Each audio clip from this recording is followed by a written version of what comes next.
Muito bem. Vamos então para o nosso estudo de hoje. Quem é o anticristo? Podemos identificá-lo nos nossos dias? Será que ele já está entre nós? Ou ainda há de vir? Vamos então para o nosso estudo a partir de agora.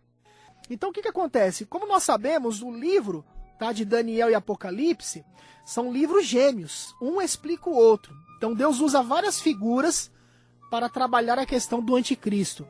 Em Daniel, Deus usa algumas figuras. Em Apocalipse, outras figuras, mas falando do mesmo poder, tá? E quando nós estudamos o capítulo 7 de Daniel, capítulo 7, ele descreve o mar agitado pelo vento.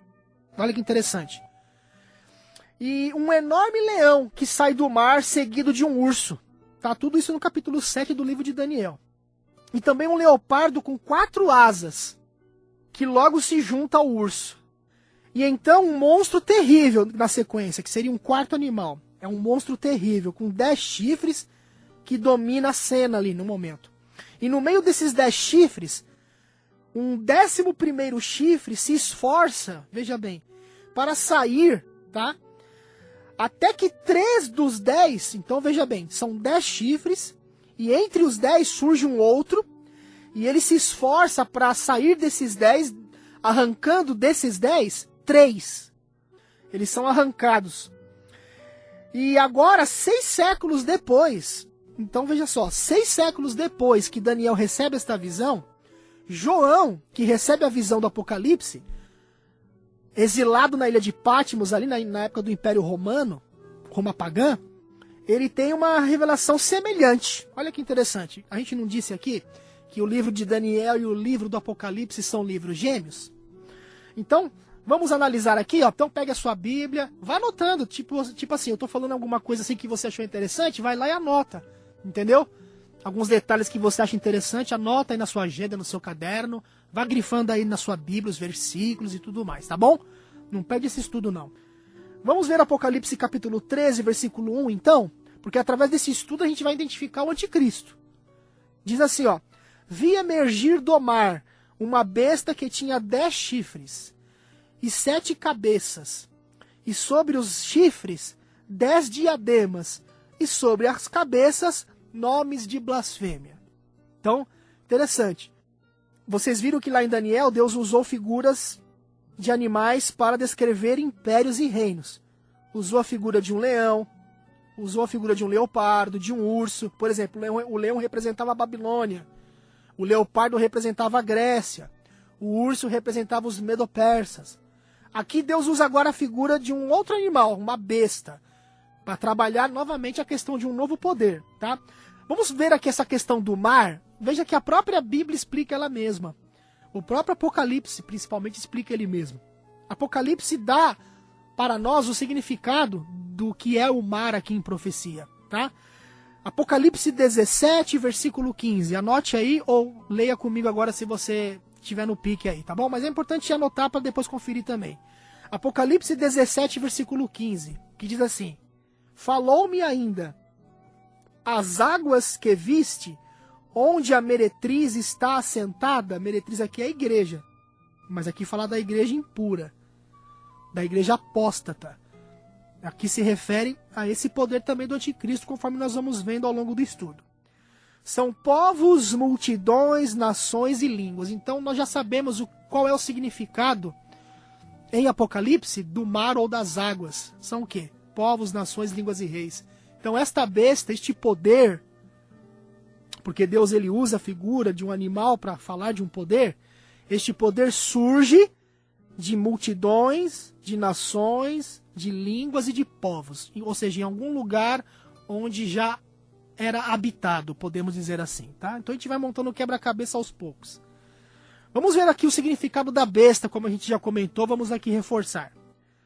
Daniel capítulo 7, versículo 17, tá? Livro de Daniel, que é o livro gêmeo do Apocalipse, capítulo 7, versículo 17, diz assim: estes grandes animais são 4. São 4 reis que se levantarão da terra. Então, repetindo, besta refere-se ao quê? Ou um animal, tá? Tanto faz. Refere-se a um reino ou a um poder. Nós vamos identificar que poder é este. Vamos aqui ver a questão da areia do mar, não é?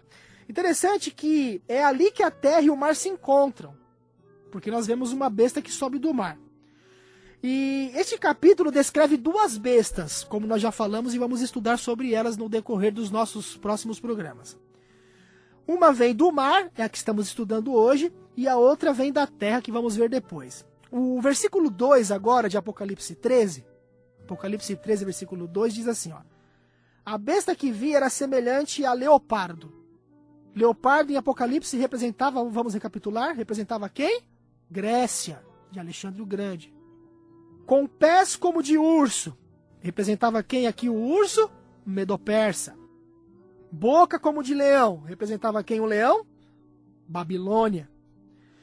E agora vem esse quarto animal. E deu-lhe o dragão o seu poder e o seu trono e grande autoridade. Então aquele quarto animal lá de Daniel, que está falando do mesmo poder aqui que João descreve em Apocalipse 13, aquele quarto animal de Daniel capítulo 7 é um dragão. Tá? É um dragão. Vamos continuar aqui então o estudo. Então veja só. Esta besta parece um leopardo. Não é como nós já vimos, mas tem pés como de urso. E sua boca é como de um leão. Vamos aqui fazer um paralelismo agora entre os dois livros, entre o capítulo 7 de Daniel e entre o capítulo 13 de Apocalipse, desses dois livros gêmeos, aqui se torna ainda mais fascinante o nosso estudo. A besta leopardo de Apocalipse 13 e o pequeno chifre de Daniel capítulo 7, olha que interessante, obviamente são a mesma coisa, que legal, é o mesmo poder. Vamos fazer aqui um paralelismo agora? Agora nós vamos ter que abrir a Bíblia. Então vamos lá, Daniel capítulo 7. Vamos ver então como a besta de Apocalipse 13 e o chifre pequeno de Daniel 7 são o mesmo poder. Primeiro, ambos são poderes blasfemos. Quer ver? Ó, Daniel 7:25. Daniel 7:25 diz assim: proferirá palavras contra o Altíssimo, magoará os santos do Altíssimo, e cuidará em mudar os tempos e a lei. E os santos lhe serão entregues nas mãos por um tempo, 2 tempos e metade de um tempo. Olha que interessante. Então, proferirá palavras, em algumas traduções, você encontra a palavra blasfêmia, tá? Eu estou usando aqui a tradução João Ferreira de Almeida, revista e atualizada. Né? Então você pode ver aí como é que está na corrigida, ou na Bíblia de Jerusalém, ou na NVI. Em algumas dessas traduções você terá a palavra blasfêmia, tá? Mas proferirá palavras contra o Altíssimo, o contexto é de blasfêmias, conforme nós vamos ver. Aí lá em Apocalipse 13, verso 6, fala algo semelhante. Apocalipse 13, versículo 6, que diz assim: e abriu a sua boca em blasfêmias contra Deus, para lhe difamar o nome e difamar também o tabernáculo, a saber, os que habitam no céu. Então, primeiro ponto, Apocalipse 13, que fala da besta leopardo, e o chifre pequeno de Daniel 7, falam do mesmo poder. Segundo ponto, ambos os poderes fizeram guerra contra os santos, o que faz deles poderes perseguidores. Então vamos ver Daniel 7:21. Quer ver só? Ó, Daniel capítulo 7, versículo 21. Eu olhava e eis que este chifre fazia guerra contra os santos e prevalecia contra eles. Vamos ver agora Apocalipse 13, versículo 7. Então a gente vai ir voltando, né, toda hora ali. Abrindo bastante aí a Bíblia. Apocalipse 13, versículo 7 diz assim: foi-lhe dado também que pelejasse contra os santos e os vencesse. Percebe? A mesma linguagem de Daniel 7, que a gente acabou de ler. Deu-se-lhe ainda autoridade sobre cada nação, tribo, língua e nação. Terceiro ponto. Ambos os poderes têm uma boca que profere blasfêmias, como nós já vimos. Vamos repetir. Daniel 7, versículo 8 e 20. Daniel 7, verso 8, primeiramente. Estando eu a observar os chifres, eis que entre eles subiu outro pequeno, diante do qual 3 dos primeiros chifres foram arrancados. E eis que neste chifre havia olhos, como os de homem, e uma boca que falava com insolência, ou blasfêmia, que é a mesma coisa. Verso 20, do mesmo capítulo 7 de Daniel: e também dos 10 chifres que tinha na cabeça, e do outro que subiu, de diante do qual caíram 3, daquele chifre que tinha olhos e uma boca que falava com insolência e parecia mais robusto do que os seus companheiros. Esse chifre pequeno aqui que sobe dos 10, e Apocalipse 13 fala de uma besta que tinha 10 chifres, olha que interessante. Este poder aqui é o anticristo, tá? Então vamos montando o quebra-cabeça aí passo a passo, tá? Não perca aí o fio da meada. Então, ambos têm uma boca que profere blasfêmia, e como nós já vimos lá em Apocalipse, que aquele poder também proferia blasfêmias contra os santos, como a gente já leu agora há pouco, tá? Mais um quarto ponto aqui, ó. O chifre pequeno, olha que interessante, o chifre pequeno de Daniel capítulo 7 vem de Roma, Roma pagã, o Império Romano. Foi nessa época que Jesus viveu e foi crucificado, né? E interessante que a besta de Apocalipse 13, versículo 2, se levanta ao mesmo tempo, porque o dragão, vejam, o dragão, ou seja, Roma pagã é representada pelo dragão, dá poder a este reino, a este chifre, dá poder, trono e autoridade. Vamos aqui agora colocar algumas curiosidades. Vocês sabiam que lá no Vaticano existem um dos quadros mais interessantes que já foram pintados pelos grandes pintores das épocas antigas, né? Tinham vários deles, Michelangelo, por exemplo, era um deles e vários outros. E existem 2 quadros lá no Vaticano, isso é fato, você pode pesquisar que você vai ver, tá? 2 quadros. Um deles é o imperador Constantino, que se converteu, entre aspas, ao cristianismo, né? Na época em que Roma, pagã, estava quase se dividindo em 10 impérios. Tá? Isso é história, isso é fato. E ele olhando para o céu assim, ele vê o céu se abrindo e ele vê uma cruz. Tá?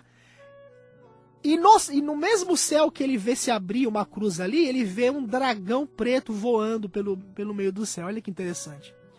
E um outro quadro que você tem lá no Vaticano é um quadro onde o Papa, né, que é o líder máximo do catolicismo romano, se assenta no trono onde os imperadores romanos se assentavam até então. Mas agora o Papa se assenta naquele trono.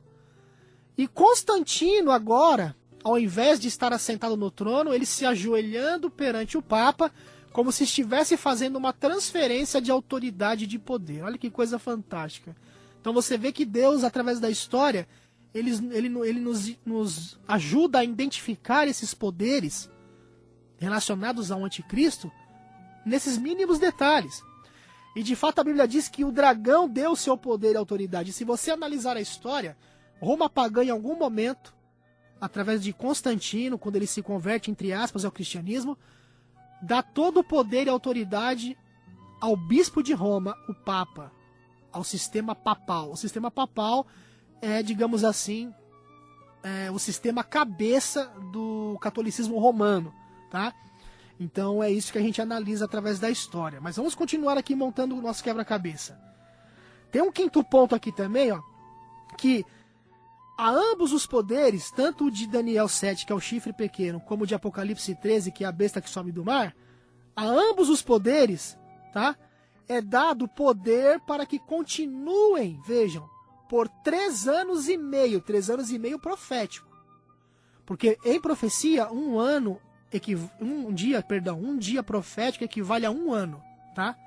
Então, 3 anos e meio seriam, na verdade, 42 meses, ou 1000, para ficar mais prático, para você e eu entendermos, para ficar mais prático, seriam 1260 anos. Olha que interessante, 1260 anos, tá? Então, lá em Daniel 7,25, você encontra, lá no finalzinho do versículo, Daniel 7,25, você encontra assim, ó, que os santos seriam entregues nas mãos deste poder, do chifre pequeno, por um tempo. O que é um tempo aqui? É 1 ano. 2 tempos, ou seja, 2 anos.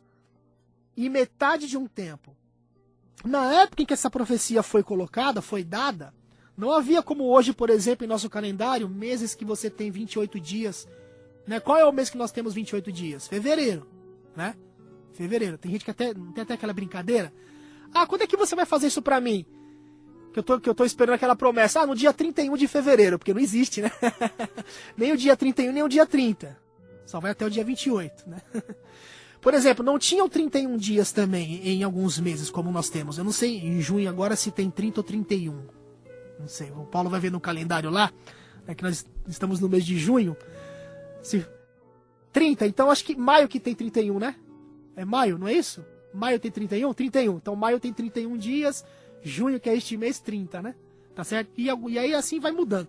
Nessa época eram só 30 dias no mês. Eram só 30 dias, tá? Então um tempo, um ano, tá? Um ano. Que seriam, então, 360. 360. 2 tempos, 2 anos, 720. É só você fazer a conta aí.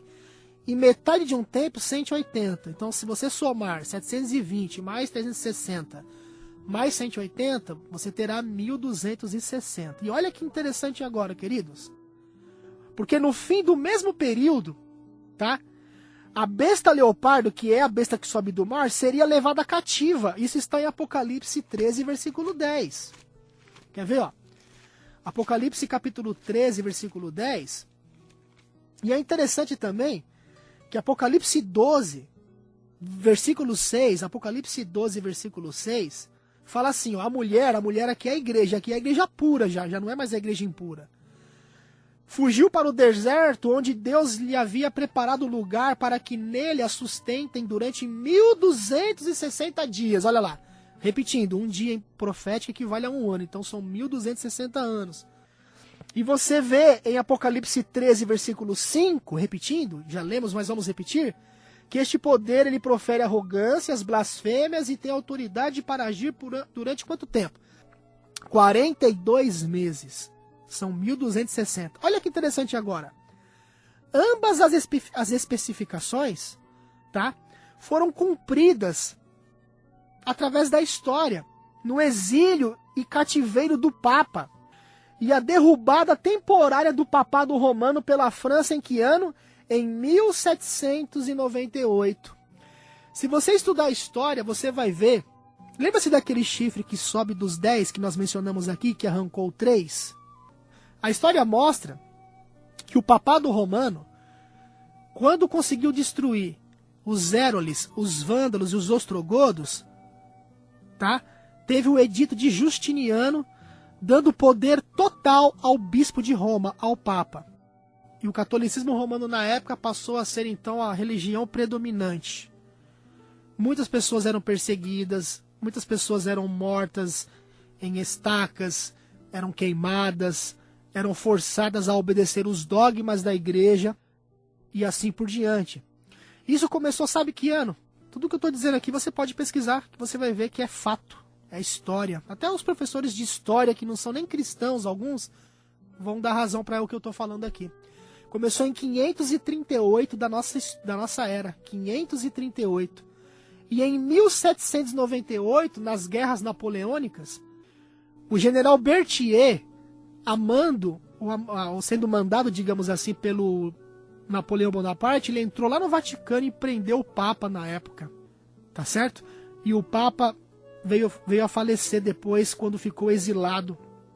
E cumpriu-se aquela profecia de Apocalipse capítulo 13, versículo 3. Então vi uma de suas cabeças como golpeada de morte. Se você pega 538 e faz uma conta, até 1798 darão exatos 1260 anos. Olha que coisa maravilhosa a profecia, não é? Por isso que o método correto, eu pelo menos acredito assim, mas dou a liberdade para que as pessoas tirem suas próprias conclusões. Aqui nós não gostamos de impor nada a ninguém, mas deixar as pessoas livres para pesquisarem por elas mesmas, não é? Eu acredito que o método correto de interpretação das profecias do Apocalipse é o método historicista, não o método futurista, né? Muita gente que eu conheço, inclusive, são pessoas assim fantásticas, que eu gosto demais, acreditam no método futurista, aplicando a vinda do anticristo para o futuro, após o arrebatamento da igreja. E assim eles acabam não identificando quem é o anticristo. Mas eu acredito que o método correto não é um método futurista, é um método historicista, que foi o próprio Jesus que inclusive usou esse método. Quando Jesus apareceu, se você ler ali os evangelhos ali, os primeiros capítulos de Mateus, de São Marcos, Há uma ocasião, por exemplo, em que Jesus aparece após o seu batismo, dizendo: o tempo está cumprido. Ali Jesus estava se referindo a uma profecia de tempo relacionada à pessoa dele mesmo, do próprio Jesus, o Messias, que tem a ver com aqueles 490 anos, ali na profecia de Daniel capítulo 9, começando ali no versículo 23, versículo 25, fala do Messias, do ungido, sabe? É um estudo meio profundo, né? Não dá tempo de a gente falar tudo agora, porque aqui é corrido. Mas enfim, Jesus ele mostra que nós devemos ir à história para analisar o que aconteceu na história para interpretar as profecias. E isso aqui é um fato que eu estou passando para vocês, tá? Foram 1260 anos de opressão papal. Terminou em 1798. E ambos os poderes, interessante que vêm ao mesmo tempo para o palco onde se desenrola a ação, não é? E eles ocupam o mesmo território também, viu? Fazem o mesmo trabalho, existem pelo mesmo espaço de tempo e têm o mesmo destino, pessoal. Então, olha que a gente já está com algumas pistas aqui, né? Roma pagã, o Império Romano dos Césares, dos imperadores, em algum momento da história caiu, se dividiu em 10 reinos. Dessas 10 nações subiu um outro poder que a Bíblia chama de um chifre pequeno. E este poder arrancou 3.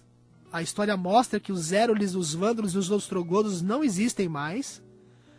Foi ali que começou então o poder papal a reinar soberanamente perante todas as demais religiões, durando 1260 anos. Então, interessante que o papado romano, que é o sistema máximo do catolicismo romano, é como se fosse um segmento de Roma pagã. Interessante isso, né?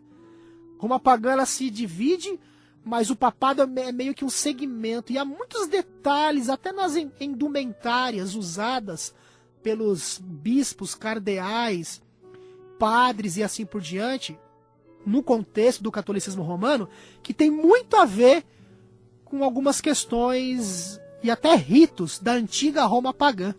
Até no que se refere à vestimenta, viu? A gente vai falando sobre isso ao longo dos nossos estudos. Como nós já vimos também, o dragão ele dá o seu poder e o seu trono e grande autoridade, não é? Apocalipse 12, quando você lê Apocalipse capítulo 12, identifica ali um dragão vermelho como sendo Satanás, que faz a sua obra por meio da Roma pagã. Foi Roma que perseguiu, não é, os cristãos, e foi nessa época que Satanás tentou matar o menino Jesus. Ok? E Roma, interessante que Roma tem sido chamada, sabe de o quê? De a cidade eterna. E a cidade santa também. Diz um provérbio que todos os caminhos levam a Roma. Não sei se você já ouviu esse provérbio, tá? E Roma sempre teve prestígio, né? Um certo prestígio. Ela sempre foi a morada de todos os deuses pagãos. Interessante essa questão também. Eu quero falar agora sobre o trono, que é dado poder, autoridade e trono, tá? Você sabe que o trono é um lugar onde uma pessoa importante se senta, não é? Por exemplo, você que trabalha em uma empresa, o seu chefe deixa você sentar na cadeira dele? Se você fizer... Uma vez eu trabalhava... Hoje eu tenho meu emprego próprio, só que eu trabalhava vendendo consórcio. Aí uma vez eu fui lá e sentei na cadeira do meu supervisor. Ele falou um monte pra mim. Interessante que lá no céu nós vamos nos assentar com Jesus no seu trono, né? Amém? Interessante. Agora, trono é um lugar onde se assenta alguém de prestígio, né? E as palavras usadas para trono são cátedra, do grego, tá? E sedes, do latim. Essas são as palavras. As quais são traduzidas como sé. Ó, sé. Vai colocando aí mais umas pecinhas do quebra-cabeça, tá? Repetindo. Cátedra do grego e sedes, do latim, que são traduzidas como sé. Interessante que o edifício onde fica o trono é chamado de sua catedral. E a cidade na qual fica o trono é chamada de Sé. E é interessante que o catolicismo romano tem sido chamado de, sabe o quê? Santa Sé. Olha que interessante. Santa Sé. Você pode pesquisar aí, né? Essa é a palavra que as pessoas usam, inclusive os historiadores, para se referirem, inclusive ao Vaticano, que é lá onde está o sistema papal, que é o sistema cabeça do catolicismo e tudo mais. Eles chamam de Santa Sé. Olha só. A cidade onde o trono do Papa está localizado. E esta cidade, aonde é, pessoal? Roma. Qual é essa cidade? Roma, a cidade das 7 colinas, inclusive, não é? E é interessante também notar, tudo pela história aqui que a gente está estudando, é interessante notar que desde o Tratado de Latrão, celebrado com a Itália em 1929, porque o que acontece? Em 1798, vocês se lembram? Terminou os 1260 anos proféticos de supremacia papal. Quando a besta que sobe do mar, que é o mesmo poder de Apocalipse 7, o chifre pequeno, recebe uma ferida de morte. Em 1929, teve esse Tratado de Latrão, onde a Santa Sé e a Cidade do Vaticano, eles recebem agora uma área de 44 hectares na colina do Vaticano, toda ela dentro da cidade de Roma. Inclusive Apocalipse 13, versículo 3, quando fala, vi uma de suas cabeças como golpeada de morte, ela também continua dizendo, mas essa ferida mortal foi curada. Olha só, foi curada, tá vendo? E toda a terra se maravilhou seguindo a besta. É interessante notar também, queridos e queridas, que a Igreja Católica ela é romana. E hoje, bem como em quase toda a sua história, o seu nome oficial é Santa Igreja Católica e Apostólica de Roma. Tá? Então, tudo que nós estamos estudando aqui sobre o poder do anticristo, tá? Sobre este poder que viria depois de Roma pagã, como um segmento deste poder, tudo indica e nos direciona para o poder papal no contexto do catolicismo romano. Obviamente que aqui não estamos falando dos católicos, né? Porque há pessoas assim maravilhosas, católicas maravilhosas, que dão um banho de cristandade em muitos evangélicos, inclusive. Porque eles têm a luz que têm, mas eles são sinceros e vivem têm a luz que eles têm. E quando a luz da verdade chegar até eles, eles vão abraçar com tudo também. Muitos vão ficar para trás. Muitos que conhecem a verdade e não são santificados por ela, tá? Vão ficar para trás, enquanto esses vão tomar o lugar. Então a gente tem que entender isso daí, né? Uma coisa é uma coisa, outra coisa é outra coisa, tá? Vamos falar um pouquinho aqui sobre essa questão de autoridade, porque foi dado poder e grande autoridade. Olha só, muito do prestígio secular de Roma, ou seja, do Império Romano pagão, que não existe mais, foi passado para a igreja. Que igreja? A Igreja Católica, o Papado Romano. Interessante que o imperador Constantino, como nós já dissemos, ele contribuiu para o prestígio do Papa no ano de 330 de nossa era, quando ele deixou a Itália e ele fundou Constantinopla, que hoje é Istambul, a cidade de Istambul, como a nova capital do Império, então. E é interessante que esta cidade ela foi construída, queridos e queridas, a 1.300 quilômetros ao leste. E o que significa que um mês de marcha, olha só, significa um mês de marcha para um exército, hein? Tá? Só para ter aqui uma curiosidade. E Constantino, ele realmente deu seu trono ao Papa. Isso é fato. Eu até mencionei aqui, agora há pouco, aqueles 2 quadros pintados em Roma, lá no Vaticano. Né? Mencionei aqui para vocês se lembram. É interessante também que o trono dos Césares, ou seja, onde os imperadores se assentavam, foi deixado vago. E foi nessa vaga, queridos e queridas, que o Papa, através do Papado Romano, se assentou. Olha só um escritor católico, o que ele disse. Veja, um escritor católico, hein? Eu não sou muito bom em inglês, me perdoem aqui, eu vou tentar arranhar, tá? Está no American Catholic Quarterly Review, abril de 1911. Um escritor católico diz o seguinte, ó. E piedosamente subindo ao trono do César, o vicário de Cristo, que na concepção deles é o Papa, né? Tomou o cetro diante do qual imperadores e reis da Europa se curvariam em reverência por muitas eras. Então veja que um próprio escritor católico confirma essa profecia, queridos. Então é fascinante realmente ver como a história cumpre as profecias. É interessante também que outros imperadores também, eles outorgaram, digamos assim, poder ao papado romano. E isso passo a passo o Império Romano, ou seja, aquele grande dragão vermelho de Apocalipse 12, foi dando autoridade à igreja. A igreja papal, a igreja católica apostólica romana. Não é? A besta com corpo de leopardo, como nós sabemos. com o clímax que ocorreu no ano 538, lembra-se? 538, quando começa a profecia dos 1260 anos, quando os exércitos do Império expulsaram os arianos ostrogodos de Roma, porque lembra-se que eram 3 chifres, aquele chifre que subiu dos 10, em Daniel 7, arrancou 3.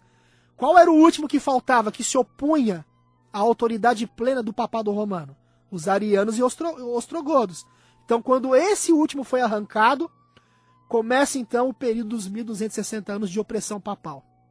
E para tornar o cristianismo mais atraente para os gentios, né, e os pagãos, os sacerdotes deste poder, eles adotaram as vestimentas exteriores e os ornamentos utilizados no mesmo culto pagão. Foi aí que a igreja se paganizou. E hoje a gente sabe que há muito do paganismo dentro da igreja romana, né?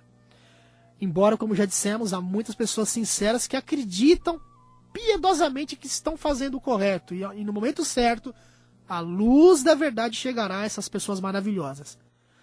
É interessante que o Papa Gregório, ele inclusive teria instruído Agostinho da seguinte forma. Olha só. Destrua os ídolos, nunca os templos. Borrife-os com água benta. Ponha neles relíquias e deixem as nações adorarem no lugar onde estão acostumadas. Olha que interessante, né? Isso você encontra no livro Revelações do Apocalipse, nas páginas 142 e 143 de Roy A. Anderson. Então, de fato, o cristianismo aqui foi paganizado, né? Como nós hoje vemos claramente nos contextos dos templos católicos romanos espalhados por todo o mundo. Vamos para o versículo 3 de Apocalipse 13, versículo 3 e o 4 também. Apocalipse 13, versículo 13 e 4 diz assim, ó, então vi uma de suas cabeças como golpeada de morte, mas a sua ferida mortal foi curada, e toda a terra se maravilhou seguindo a besta. Versículo 4. E adoraram o dragão porque deu a sua autoridade à besta. Também adoraram a besta dizendo, quem é semelhante à besta? Quem pode pelejar contra ela? Vamos terminar então o programa de hoje com algumas coisas aqui em relação a isso. Vamos falar sobre a ferida de morte. A ferida de morte. Interessante que a cabeça que foi ferida de morte era exatamente a cabeça papal, porque cabeça aqui representa poder também, em Apocalipse, tá? Em 1798, ao término dos 1260 anos de opressão papal, depois que a igreja recebeu a autoridade absoluta, ela recebeu então este golpe de morte, conforme a história prova e mostra. Exatamente como o livro do Apocalipse tinha predito, pessoal. Interessante, repetindo mais uma vez, que durante a Revolução Francesa, sob ordens de Napoleão, o general Alexandre Berthier fez uma proclamação, olha só, em Roma, no dia 15, exatamente no dia 15 de fevereiro de 1798, informando o Papa Pio VI e o povo de Roma que o Papa não devia exercer nenhuma função mais. A história prova, você pode pesquisar por você, para terminar o estudo de hoje. A história prova que o Papa foi enxotado dali de Roma por soldados franceses para uma série de locais diferentes na Itália e no sul da França. E ele morreu na prisão, na fortaleza de Valença, em 29 de agosto de 1799. O seu corpo foi deixado insepulto, não foi sepultado, por um tempo, tá? E a cidade eterna, Roma, né, Roma papal agora, tá? Não tinha mais um papa, não tinha mais um pontífice. Foi promulgado um decreto de que nenhum sucessor poderia tomar o seu lugar. Mas diz que este poder seria restaurado. E a partir da semana que vem a gente vai continuar falando sobre isso. Que Deus nos dê sabedoria para entender o livro do Apocalipse. Nossa ideia não é falar mal de ninguém, de nenhuma igreja. Apenas estudar a história e entender as profecias. Porque Deus tem o seu povo em todas as igrejas. E no tempo final, um pouquinho antes da volta de Jesus, haverá 2 grupos. Não placa de igreja, mas 2 grupos. Aqueles que serão fiéis a Deus, recebendo o seu selo, e pela graça guardarão os mandamentos de Deus, viverão uma vida de obediência, e aqueles que receberão a marca da besta e adorarão a sua imagem. De que lado você vai estar? Pense nisso com carinho, tá bom?